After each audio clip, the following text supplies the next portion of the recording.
Shalom saudara terkasih di dalam Tuhan Yesus. Kita bersyukur bahwa kita ada di bulan Oktober, di mana kita yakin percaya berkat Tuhan menyertai, melimpah atas setiap pribadi, lepas pribadi, dan keluarga yang ada. Mari siapkan hati kita untuk menerima kebenaran firman Tuhan. Mari kita berdoa. Bapa, di dalam nama Tuhan Yesus, mata hati kami tertuju padamu, karena kami akan percaya Engkau sumber berkat, sumber kekuatan, sumber pertolongan, sumber pengharapan, sumber segala sesuatu yang kami perlukan. Hanya di dalam Yesus Kristus Tuhan. Firman-Mu adalah pelita bagi kaki kami dan terang bagi jalan kami. Roh Kudus, urapi hamba-Mu, urapi semua yang mendengarkannya, jadikan kami semua pelaku firman Tuhan. Di dalam nama Tuhan Yesus. Amin. Saudara terkasih dalam Tuhan Yesus, di bulan yang baru, saya yakin dan percaya berkat Tuhan dicurahkan atas setiap kita semua. Dan di seri yang baru ini, yaitu Stars, arti bahasa Indonesia adalah bintang-bintang. Kita lihat bahwa bintang-bintang di langit adalah bagian dari ciptaan Tuhan. Dari penciptaan, hari penciptaan, kita sadari Tuhan menciptakan bintang-bintang di langit mempunyai tujuannya. Dan seketika kita juga selama di muka bumi ini, kita memandang ke langit, betapa indahnya ketika ada bintang-bintang. Kita akan belajari tentang berbagai hal dari bintang-bintang ini, apa yang Tuhan ajari pada kita, pesan-pesan Tuhan. Kita akan lihat di Kejadian pasal 1 ayat 14, Tuhan mencipta bintang-bintang. Kejadian pasal 1 ayat 14, berfirmanlah Allah, jadilah benda-benda penerang pada cakrawala untuk memisahkan siang dari malam. Biarlah benda-benda penerang itu menjadi tanda yang menunjukkan masa-masa yang tetap dan hari-hari dan tahun-tahun. Dan sebagai penerang pada cakrawala, biarlah benda-benda itu menerangi bumi, dan jadilah demikian. Maka Allah menjadikan kedua benda penerang yang besar itu, yakni yang lebih besar untuk menguasai siang dan yang lebih kecil untuk menguasai malam, dan menjadikan juga bintang-bintang. Allah menaruh semuanya itu di cakrawala untuk menerangi bumi. Sungguh indah kita lihat dari penciptaan ini. Tuhan yang menciptakan hari pertama, hari kedua, dan hari ketiga, dan hari keempat ini, Allah menaruh semuanya itu di cakrawala untuk menerangi bumi, dan untuk menguasai siang dan malam, dan untuk memisahkan terang dari gelap. Allah melihat bahwa semuanya itu baik. Jadilah petang dan jadilah pagi, itulah hari keempat. Setiap ciptaan Tuhan baik adanya. Tuhan menciptakan dua benda terang, yaitu pada siang hari ataupun malam hari, dan juga bintang-bintang yang Tuhan pakai juga, Tuhan ciptakan untuk menjadi keindahan dari langit alam semesta yang ada. Dan dahsyat Tuhan kita yang menciptakan langit dan bumi, semuanya ada di dalam kuasa genggamannya. Kalau kita lihat di kitab Ayub, banyak sekali Ayub terpukau dengan kebesaran, keajaiban Tuhan pencipta langit dan bumi. Siapa yang dapat bertahan di hadapan Allah? Dia yang menciptakan segala sesuatu isinya, dunia yang ada. Siapa kita ini manusia? Kalau kita tidak kembali kepada penciptanya, kalau kita tidak mengingat akan Dia yang peduli dan mengasihi kita. Kita lihat di Ayub pasal 9, karena apa yang Ayub lalui dalam pergumulan hidupnya tidak semudah itu. Tetapi ketika dia dalam pergumulan itu, dia memandang kepada Allah semesta alam ini. Dan di situ dia terkagum dan ingat bahwa Allah berdaulat atas segalanya.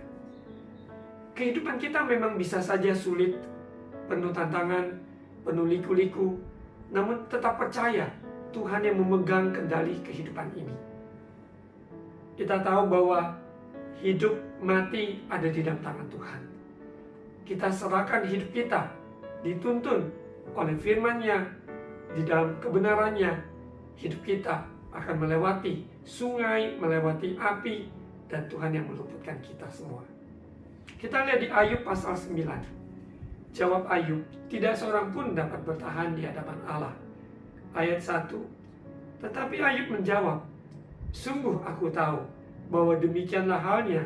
Masakan manusia benar di hadapan Allah? Jikalau ia ingin berperkara dengan Allah, 1 dari 1000 kali ia tidak dapat membantahnya. Allah itu bijak dan kuat. Siapakah dapat berkeras melawan Dia dan tetap selamat? Tidak ada tentunya.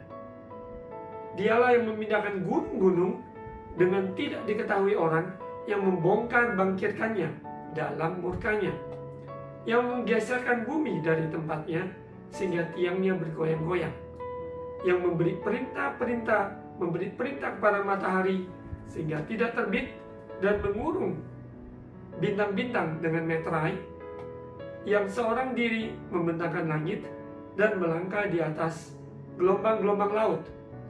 9. Yang menjadikan bintang biduk, bintang belantik, bintang kartika, dan gugusan-gugusan bintang ruang selatan, yang melakukan perbuatan-perbuatan besar yang tidak terduga dan keajaiban-keajaiban yang tidak terbilang layaknya. Sekiranya kita mandang ke langit, lihat bintang-bintang, kita terpukau akan kebesaran Tuhan kita, alam semesta ciptaannya, bintang-bintang yang ada.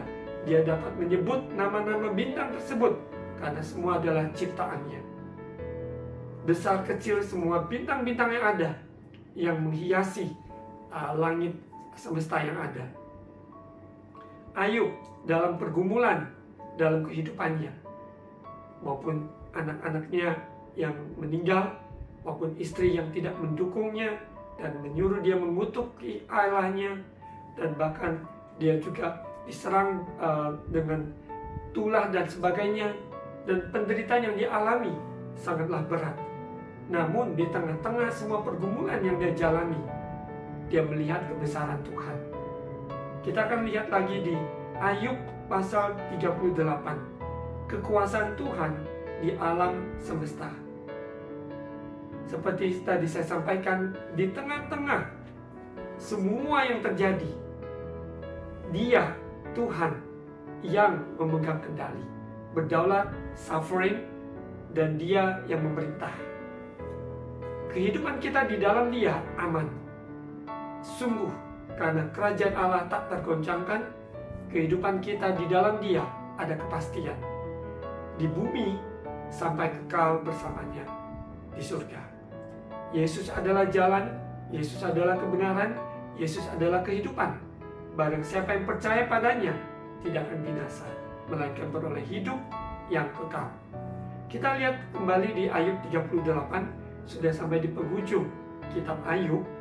Pergumulan yang dia lewati, maupun juga pembahasan dengan teman-temannya yang tidak mengerti keadaan Ayub. Namun Ayub melewati semua proses tersebut. Dia mengakui kekuasaan Tuhan di alam semesta dalam kehidupan dia. Kita lihat di ayat 1. Maka dari dalam badai Tuhan menjawab Ayub, siapakah dia yang menggelapkan keputusan dengan perkataan-perkataan yang tidak berpengetahuan? Bersiaplah engkau sebagai laki-laki, aku akan menanyai engkau, supaya engkau memberitahukan aku. Di manakah engkau ketika aku meletakkan dasar bumi? Ceritakanlah kalau engkau mempunyai pengertian. Siapakah yang telah menetapkan ukurannya? Bukankah engkau mengetahuinya? Atau siapakah yang telah merentangkan tali pengukur padanya? Atas apakah sendi-sendinya dilantak?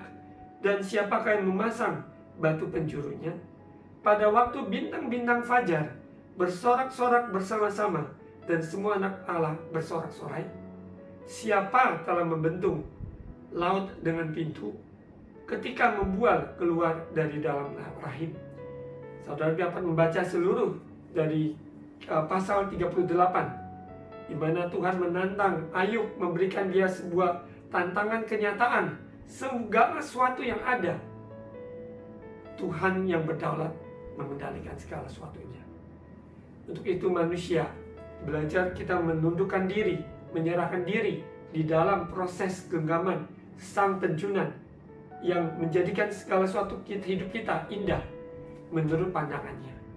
Kita adalah bejana tanah liat yang dibentuk, diproses menjadi serupa dengan apa yang Dia kehendaki.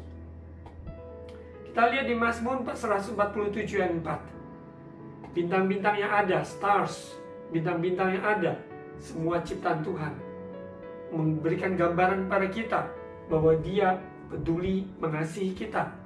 Karena bintang-bintang yang ada di langit itu menyukakan hati kita. Ketika kita melihat bintang-bintang, penuh juga dengan sukacita. Kita lihat Mazmur 147 ayat 4. Ia menentukan jumlah bintang-bintang dan menyebut nama-nama semuanya. Siapa yang dapat menyebut jumlah bintang-bintang kalau bukan Dia pencipta bintang-bintang tersebut? Dia Allah kita, Allah semesta alam, pencipta langit dan bumi, dan manusia milik kepunyaannya. Kita lihat di Mazmur 8 ayat 1. Manusia hina sebagai makhluk mulia. Untuk pemimpin biduan menurut lagu Kitit Mazmur Daud, ya Tuhan, Tuhan kami, betapa mulianya namamu di seluruh bumi, keagunganmu yang mengatasi langit dinyanyikan. Dari mulut bayi-bayi dan anak-anak yang menyusu telah kau letakkan dasar kekuatan karena lawanmu untuk membungkamkan musuh dan pendendam. Ayat 3. Jika aku melihat langitmu, buatan jarimu, bulan dan bintang-bintang yang kau tempatkan, apakah manusia sehingga engkau mengingatnya? Apakah anak manusia sehingga engkau mengindahkannya? Ini sangat terharu ketika kita sadari bahwa kita sangat berharga di mata Tuhan. Tuhan yang mengangkat kita, manusia hina, sebagai makhluk mulia.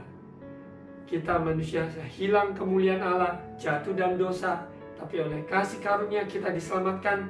Dia mengangkat kita dari lumpur dosa, Dia muliakan kita. Sungguh-sungguh kehadiran Tuhan dalam hidup orang yang sudah ditebus darah Yesus, maka hidupnya diubahkan. Hidupnya bukan untuk dirinya lagi, tapi untuk kemuliaan nama Tuhan. Kita lihat bintang-bintang, kita lihat ke langit, buatan jarimu, bulan, bintang yang Tuhan tempatkan. Siapa kita ini? Siapa kita manusia ini? Kita lanjut di ayat 5. Namun engkau telah membuatnya hampir sama seperti Allah dan telah memahkotanya dengan kemuliaan dan hormat. Engkau membuat dia berkuasa atas buatan tanganmu. Segala-galanya telah kau letakkan di bawah kakinya. Kambing, domba, dan lembu sapi sekalian, juga binatang-binatang di padang, burung-burung di udara, dan ikan-ikan di laut, dan apa yang melintasi arus lautan. Ya Tuhan, Tuhan kami, betapa mulianya namamu di seluruh bumi. Biarlah kita pandang ke langit-langit, lihat bintang-bintang yang ada, kita sadari bahwa aku manusia yang berharga di mata Tuhan, diciptakan menurut gambar rupanya. Sungguh indah, Dia yang berkuasa. Judul Suara Pembalaan minggu yang pertama dari seri khotbah Stars, judulnya adalah Count the Stars If You Can.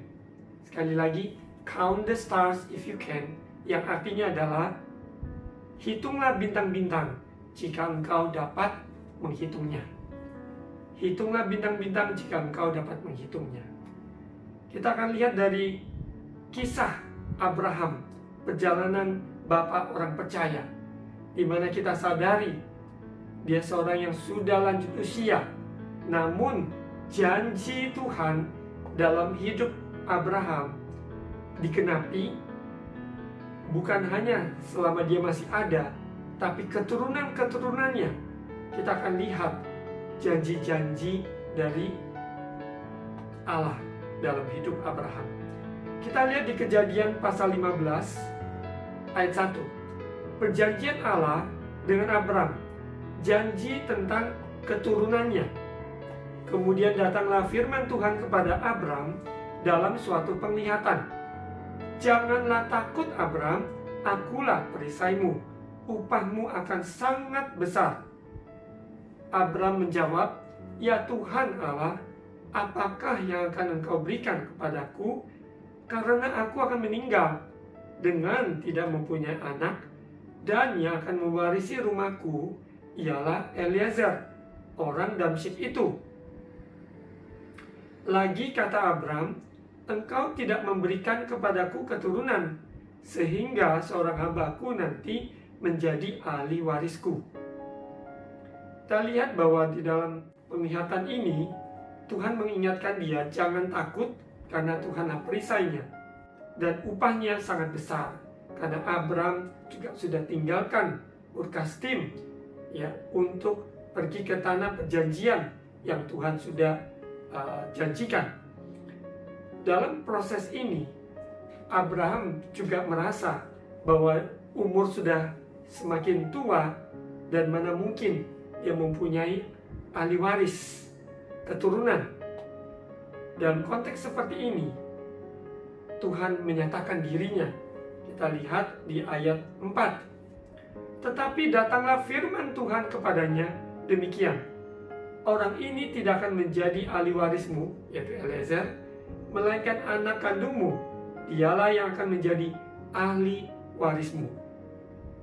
Lalu Tuhan membawa Abram keluar serta berfirman, coba lihat ke langit, hitunglah bintang-bintang, jika engkau dapat menghitungnya. Maka firman-Nya kepadanya, demikianlah banyaknya nanti keturunanmu.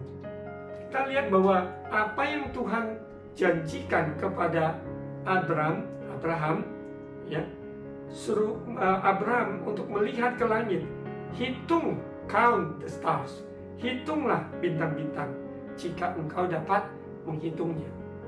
Secara kasat mata, bagaimana mungkin kita seorang manusia dapat menghitung bintang-bintang di langit? Begitu banyak. Demikian pula Tuhan menjanjikan kepada Abraham keturunannya sedemikian banyak. Secara fisik sudah berumur, tidak mungkin. Dan juga sejumlah bintang-bintang juga tidak mungkin. Sampai umur berapa dia akan memperoleh anak sebanyak itu keturunannya. Namun sungguh firman Tuhan pasti digenapi. Apa yang Tuhan sudah janjikan itu pasti akan digenapi.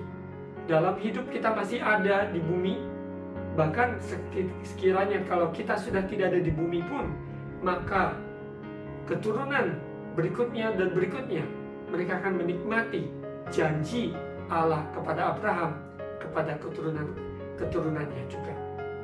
Untuk itu orang percaya harus mawas diri hidup kita sebagai orang benar yang hidup oleh iman. Maka kita juga dapat janji Allah yang Tuhan sudah percayakan pada kita, dapat kita wariskan kepada generasi-generasi berikutnya. Dan ini bukan berbicara tentang hal materi, hal-hal keuangan. Itu sangat tidak sebanding dengan apa yang Tuhan sudah janjikan, yang jauh melampaui dari kasat mata melihat.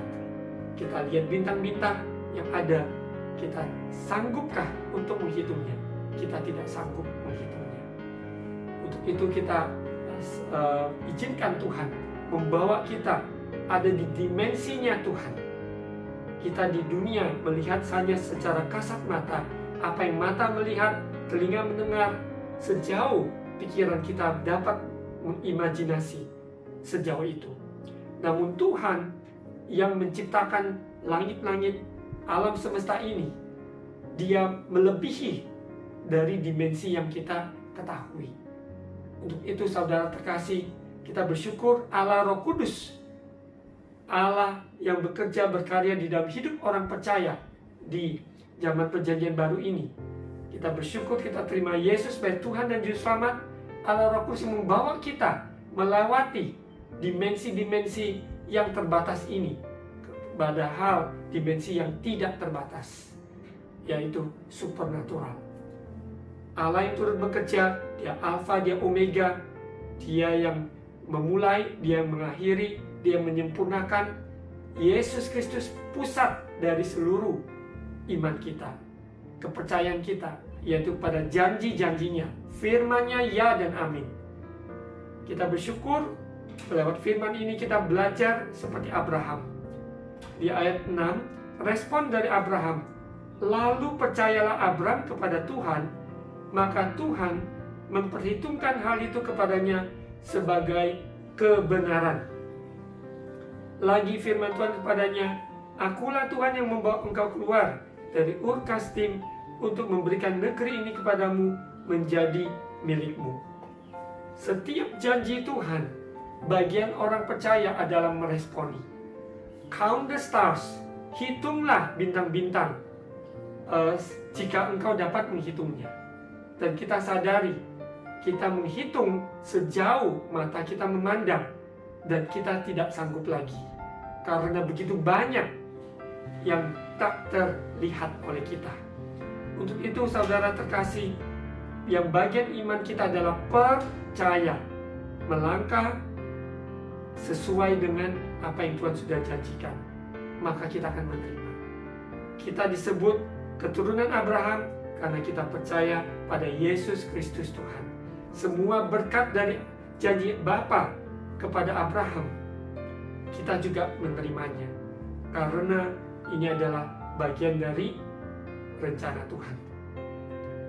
Setiap orang yang mengaku Yesus adalah Tuhan, mari kita lihat di Kejadian pasal 22 ayat 1. Kita tadi Kejadian pasal 15, dan proses yang terjadi, dan Tuhan nyatakan mukjizat kuasanya sehingga Sarai, istri dari Abraham, dia mengandung, yaitu anak perjanjian yang Tuhan sudah janjikan, yaitu Ishak, dan lahirlah Ishak. Dan kita lihat setelah proses tersebut, lahir Ishak, ada ujian yang Abraham lewati lagi. Kejadian 22 ayat 1. Sekarang di proses yang kedua tentang apa yang diuji oleh Tuhan. Setelah semuanya itu Allah mencoba Abraham, ia berfirman padanya, Abraham, lalu sautnya, ya Tuhan. Ayat 2, firman-Nya, ambillah anakmu yang tunggal itu, yang engkau kasihi, yakni Ishak, pergilah ke tanah Moria, dan persembahkanlah dia di sana sebagai korban bakaran pada salah satu gunung yang akan kukatakan kepadamu. Keesokan harinya pagi-pagi, bangunlah Abraham, ia memasang pelana keledainya dan memanggil 2 orang bujangnya beserta Ishak, anaknya. Ia membelah juga kayu untuk korban bakaran itu, lalu berangkatlah ia dan pergi ke tempat yang dikatakan Allah kepadanya. Ketika pada hari ketiga Abraham melayangkan pandangnya, kelihatanlah kepadanya tempat itu dari jauh. Kata Abraham kepada kedua bujangnya itu, tinggallah kamu di sini dengan keledai ini. Aku beserta anak ini akan pergi ke sana. Kami akan sembahyang, sesudah itu kami kembali kepadamu. Lalu Abraham mengambil kayu untuk korban bakaran itu dan memikulkannya ke atas bahu Ishak. Anaknya sedang di tangannya, dibawanya api dan pisau. Demikianlah keduanya berjalan bersama-sama. Lalu berkatalah Ishak kepada Abraham ayahnya, Bapa, sahut Abraham, ya anakku. Bertanyalah ia, di sini sudah ada api dan kayu, tetapi di manakah anak domba untuk korban bakaran itu? Sahut Abraham, Allah yang akan menyediakan anak domba untuk korban bakaran baginya, anakku. Demikianlah keduanya berjalan bersama-sama. Kita lihat kisah ini sangat mengharukan dalam perjalanan di mana anak yang dijanjikan Tuhan sudah ada bersama Abraham, dan Abraham membawa anaknya ini, ya, karena sesuai dengan perintah Tuhan untuk mempersembahkan anaknya. Dan pada saat itu anaknya tentu tidak mengetahuinya. Namun Abraham, karena dia mempercayai bahwa Bapa Tuhan yang menyediakan, dia taat lakukan apa yang Tuhan perintahkan. Dia hanya lakukan, dia percaya bahwa Allah yang menyediakan anak domba yang menggantikan semua ini. Ayat 9, sampailah mereka ke tempat yang dikatakan Allah kepadanya, Lalu Abraham mendirikan mezbah di situ.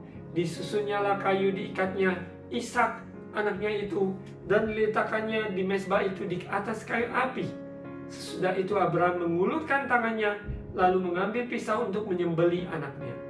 Tetapi berserulah malaikat Tuhan dari langit kepadanya, "Abraham, Abraham." Sahutnya, "Ya Tuhan." Lalu ia berfirman, "Jangan bunuh anak itu, dan jangan kau apa-apakan dia.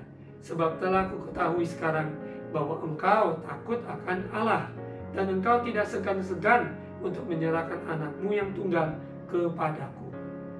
Sungguh sangat luar biasa. Iman Abraham mempercayai Allahnya dengan sepenuhnya, bahwa Tuhan yang menjadi dominan dalam hidupnya. Maka Tuhan sendiri yang membela kehidupan Abraham. Janji-janjinya digenapi. Kita lihat di ayat 13. Lalu Abraham menoleh dan melihat seekor domba jantan di belakangnya yang tanduknya tersangkut dalam belukar. Abraham mengambil domba itu, lalu mengorbankannya sebagai korban bakaran pengganti anaknya. Ayat 14. Dan Abraham menamai tempat itu, Tuhan menyediakan. Sebab itu sampai sekarang dikatakan orang, di atas gunung Tuhan akan sediakan. Amin. Apapun keberadaan saudara yang saudara butuhkan, percaya Tuhan penyedia. Kita percaya bahwa Tuhan ingin kita juga mempunyai ketaatan seperti Abraham.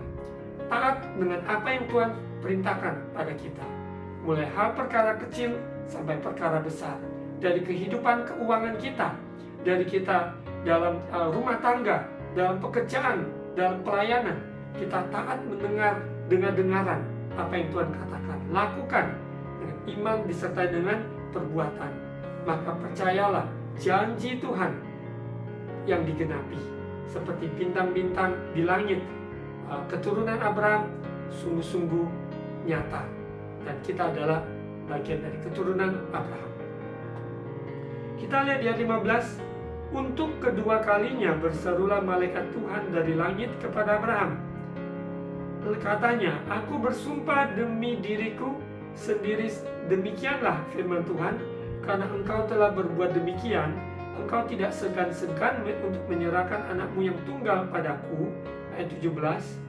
"Maka aku akan memberkati engkau berlimpah-limpah dan membuat keturunanmu sangat banyak seperti bintang di langit dan seperti pasir di tepi laut, dan keturunanmu itu akan menduduki kota-kota musuhnya. Oleh keturunanmu lah semua bangsa di bumi akan mendapat berkat karena engkau mendengarkan firman-Ku." Kemudian kembalilah Abraham kepada kedua bujangnya, dan mereka bersama-sama berangkat ke Beersheba, dan Abraham tinggal di Beersheba. Inilah penggenapan, kita lihat di ayat 17 sekali lagi.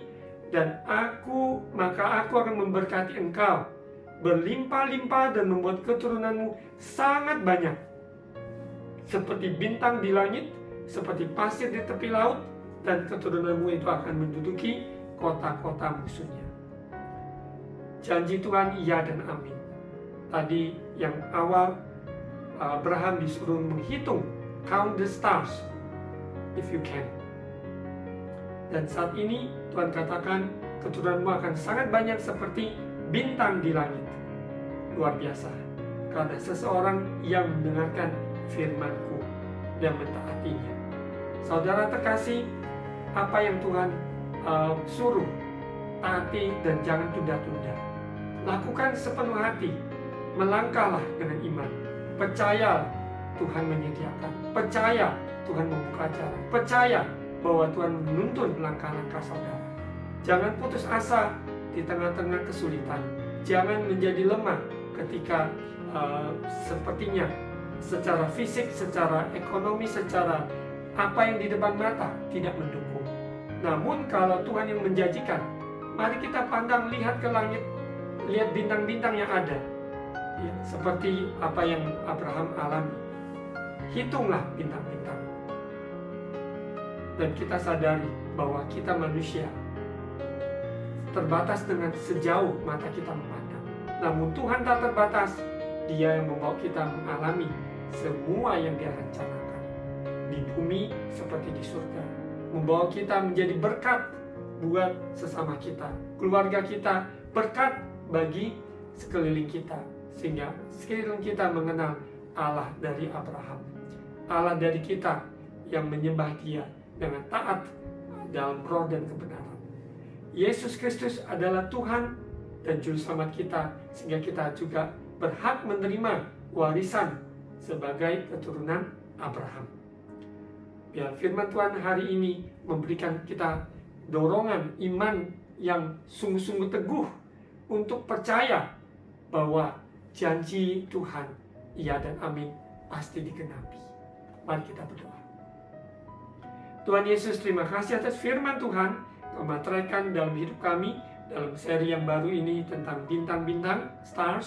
Biarlah kami belajar Bapa mempercayai bahwa Engkau menciptakan bintang-bintang di langit, memberikan kita gambaran, kami gambaran Tuhan, bahwa janji-janji Tuhan pasti dikenapi dalam hidup orang percaya yang mau dengar-dengaran. Kami mau taat, kami mau melangkah, kami mau sungguh-sungguh memperhatikan apa yang Kau kehendaki.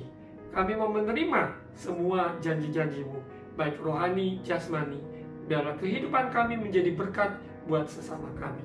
Kami akan percaya Bapa lewat apa yang kami alami bersama-Mu Tuhan. Sungguh-sungguh kami dapat menceritakan betapa hebatnya, betapa luar biasanya Tuhan kami Yesus Kristus. Terima kasih Bapa. Dalam nama Yesus. Amin.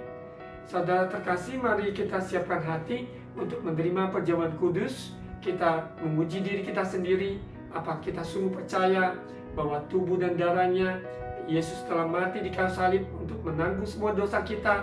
Dia telah memikul tubuhnya terpecah-pecah, maupun juga anggur yang tercurah, darahnya yang mengalir dari kepala, dari tubuh, seluruh kehidupan kita dibasuhi oleh darah Yesus. Mari siapkan hati kita.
Mari saudara terkasih dalam Tuhan Yesus, angkat roti di atas kepala.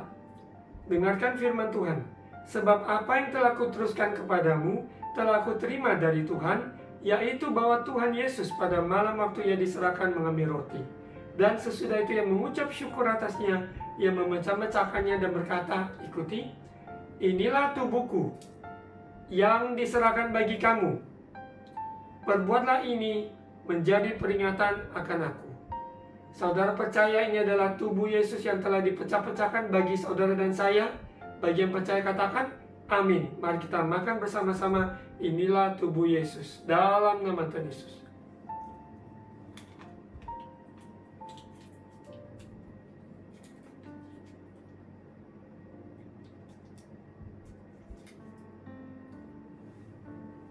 Mari kita angkat cawan. Demikian juga ia mengambil cawan sesudah makan lalu berkata, ikuti, cawan ini adalah perjanjian baru yang dimeteraikan oleh darahku. Perbuatlah ini setiap kali kamu meminumnya, menjadi peringatan akan aku. Saudara percaya ini adalah darah Yesus yang telah dicurahkan buat pengampunan dosa kita. Yang percaya katakan amin. Mari kita minum bersama-sama di dalam nama Tuhan Yesus.